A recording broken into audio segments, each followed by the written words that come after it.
ഇടുക്കി ചിന്നക്കനാലിൽ കാട്ടാനയുടെ ആക്രമണത്തിൽ യുവതി കൊല്ലപ്പെട്ടതിനെ തുടർന്ന് നാട്ടുകാർ നടത്തിയ പ്രതിഷേധം അവസാനിപ്പിച്ചു. നഷ്ടപരിഹാരം ഉൾപ്പെടെയുള്ള വിഷയങ്ങളിൽ ആവശ്യം അംഗീകരിക്കാമെന്ന സർക്കാർ ഉറപ്പിന്മേലാണ് തീരുമാനം. രാവിലെയാണ് മകനെ സ്കൂളിൽ വിടാൻ പോയ സിംഗുകണ്ടം സ്വദേശി മാരി കാട്ടാനയുടെ ആക്രമണത്തിൽ മരിച്ചത്. മരിച്ച മാരിയുടെ കുടുംബത്തിന് 15 ലക്ഷം രൂപ നഷ്ടപരിഹാരം നൽകണം. മക്കളുടെ പഠനച്ചെലവ് വഹിക്കണം. പ്രായപൂർത്തിയാകുമ്പോൾ മൂത്ത കുട്ടിക്ക് സർക്കാർ ജോലി നൽകണം എന്നീ ആവശ്യങ്ങളാണ് നാട്ടുകാർ ഉന്നയിച്ചത്. ഇവ കൂടാതെ കാട്ടാന ശല്യം തടയുന്നതുൾപ്പെടെയുള്ള കാര്യങ്ങൾ പരിഗണിക്കുമെന്ന് അധികൃതർ ഉറപ്പു നൽകിയതോടെയാണ് പ്രതിഷേധം അവസാനിപ്പിച്ചത്. ദേവികുളം MLA F രാജയുടെ നേതൃത്വത്തിലാണ് മൂന്നാർ DFOയും സബ് കളക്ടർ VS ആര്യയും അടങ്ങുന്ന സംഘം പ്രതിഷേധക്കാരുമായി ചർച്ച നടത്തിയത്.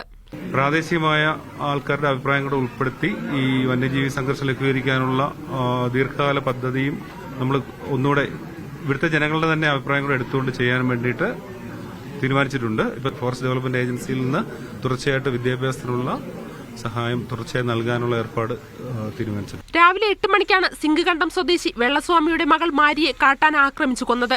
ഗുരുതര പരിക്കേറ്റ മകൻ രക്ഷനെ കോട്ടയം മെഡിക്കൽ കോളേജിലേക്ക് മാറ്റി.